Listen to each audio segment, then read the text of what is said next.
all of you probably know about the Harry Potter series. What a lot of you probably don't know is that Robert Galbraith devised the entirety of the system of magic and spells within the Harry Potter series. What some of you might know is that this isn't Robert Galbraith. It is a picture of Kevin Love, professional basketball player and power forward for the Cleveland Irrelevants. What very few of you might know is that Robert Galbraith worked on a series of crime fiction novels after the Harry Potter series was finished, to marginal success.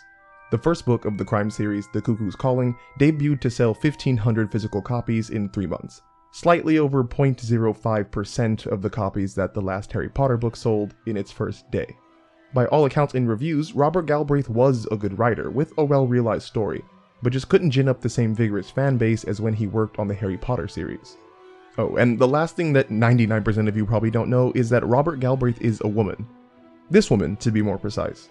J.K. Rowling decided that after Harry Potter, she wanted to write stories for adults, but without the expectations conjured by her previous work tainting the reception of her series to be. So she donned the name Robert Galbraith, a combination of one of her personal heroes, Robert Kennedy, and a childhood fantasy name for herself, Ella Galbraith. But with all that said, the question becomes, why isn't Robert Galbraith a household name like J.K. Rowling?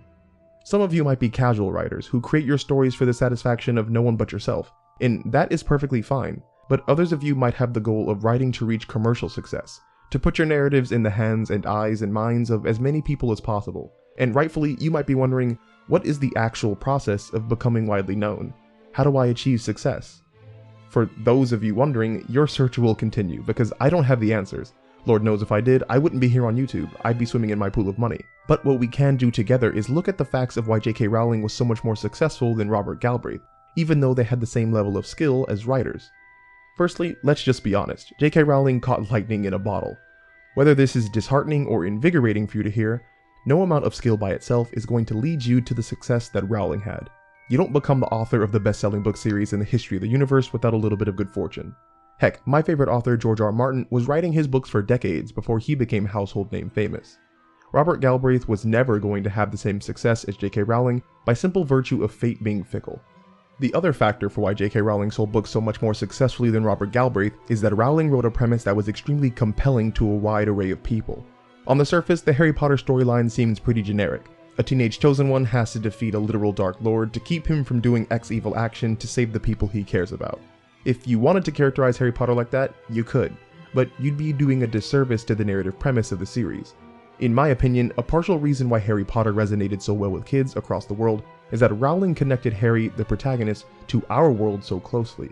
I mean, the books start off with Harry as a kid, living a boring, monotonous life, and then just being able to escape to a literal magical wonderland where he could make friends, become a wizard, and be flat out exceptional. What kid wouldn't be interested in that premise? Even though the actual happenings in the story aren't realistic, what with there being reality-defying spellcasting, much of the premise is completely relatable. A lot of kids have a bad home life, just like Harry. A lot of kids go to school, just like Harry. A lot of kids have bullies, just like Harry. They deal with bad teachers, school sports, cliques, crushes, homework, you name it. It's relatable to what Harry goes through as well. And because of the way that Rowling created such a genuine representation of the mundane being given the opportunity to become extraordinary, Harry Potter's relatability was even able to reach those who didn't go through the same struggles as Harry. But just don't take my word for it, listen to Arthur Levine, the editor who bought the rights to the series for over $100,000. I wasn't neglected, I didn't sleep in a cupboard under the stairs. My family loves me. That doesn't mean I didn't feel invisible, and I didn't feel powerless, and I didn't have the fantasy that I would be recognized someday. This is something we all share.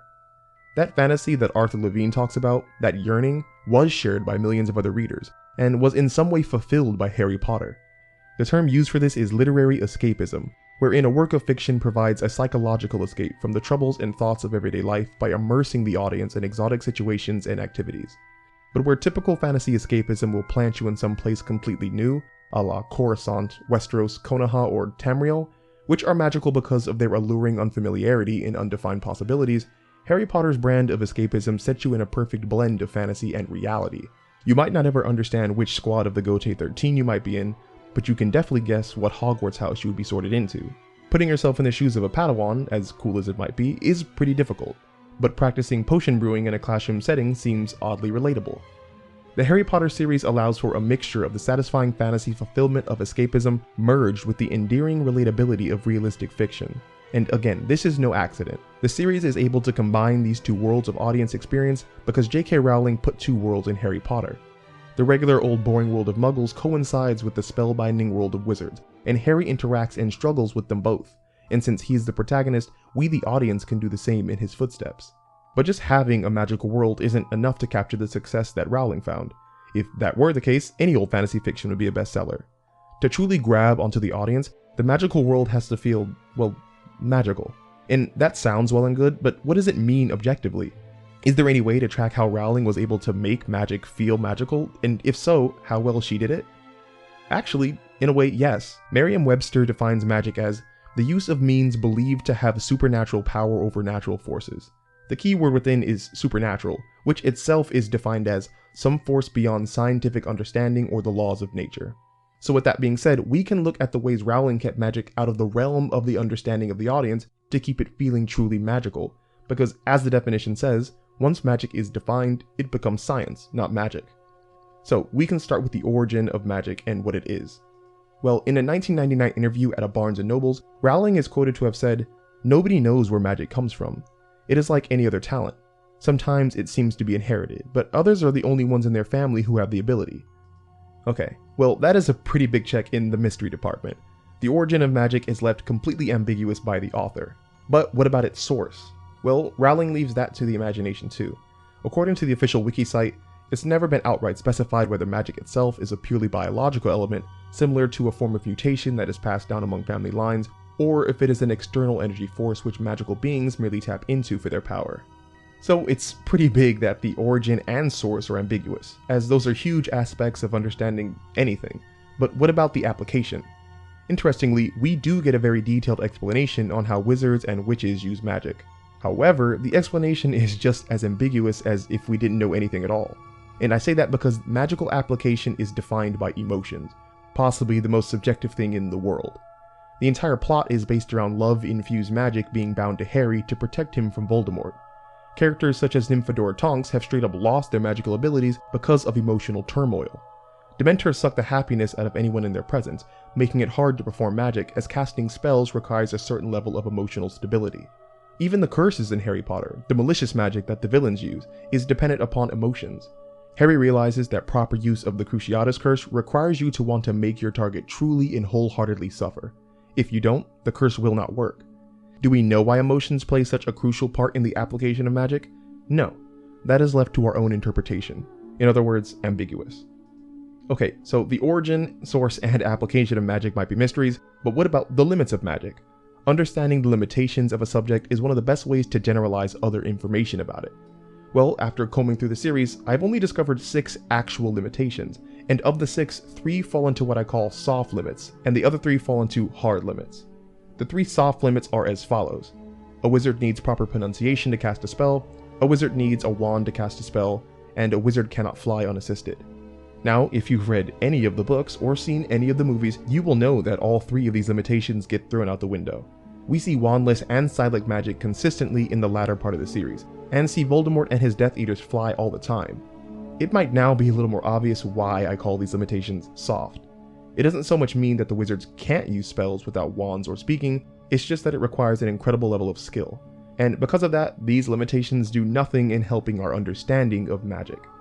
Now let's look at the hard limits, the rule of conjuration, the rule of resurrection, and the rule of immortality.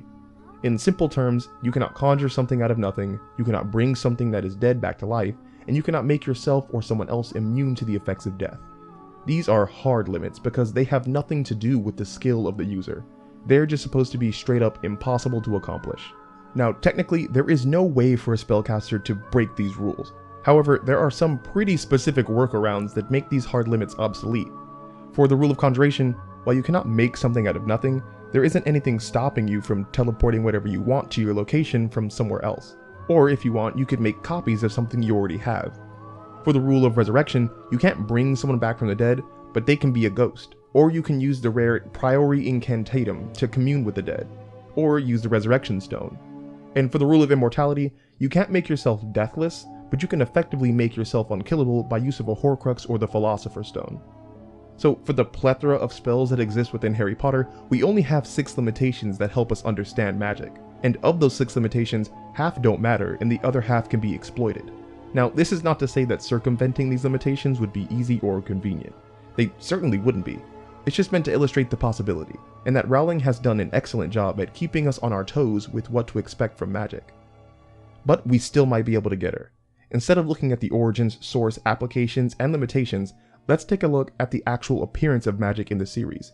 A great way to understand something is to become familiar with it, and familiarity breeds boredom. Going on a roller coaster 10 times in a row is exhilarating. 100 times, not so much. So if we see the same spells occur over and over again within the series, that would certainly justify us getting to understand the magic better, and therefore making the magic less magical.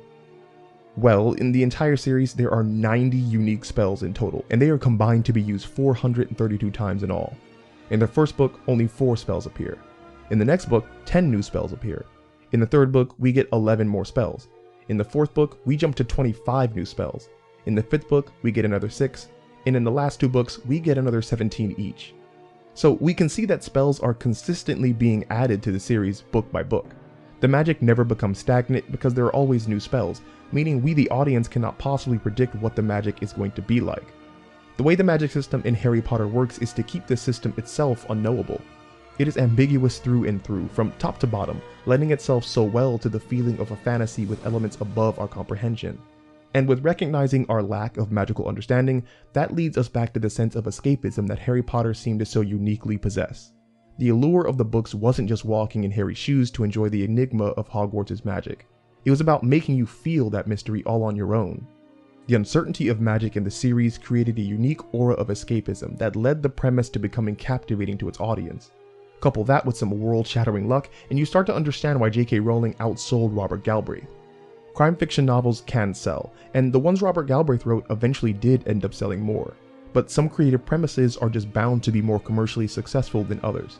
For the current climate now, wizarding just happens to be a lot more popular than investigating. So just remember, if you are not experiencing success with your writing right now, it is not an indictment against your writing ability. Pure writing skill is not the end-all be-all indicator of writing success. It takes honed skill, an engaging premise, meticulous execution, and a whole barrel of luck to become a commercially successful writer. But above all else, the most important ingredient is determination. The age-old story is that J.K. Rowling got rejected 12 times before someone took a chance on Harry Potter. Nowadays, the average rejections before success is 80 to 100, just about the amount of times I've been rejected. But in the words of J.K. Rowling, do not ever quit out of fear of rejection. The only person that can shelve your writing is you. Don't let you keep you from being successful. J.K. Rowling certainly didn't. If you like what you heard and want to support the channel, I don't have a Patreon, but you can check out my book on Amazon. Link in the description below. As always, it's been a pleasure, and I will talk to you guys again next week.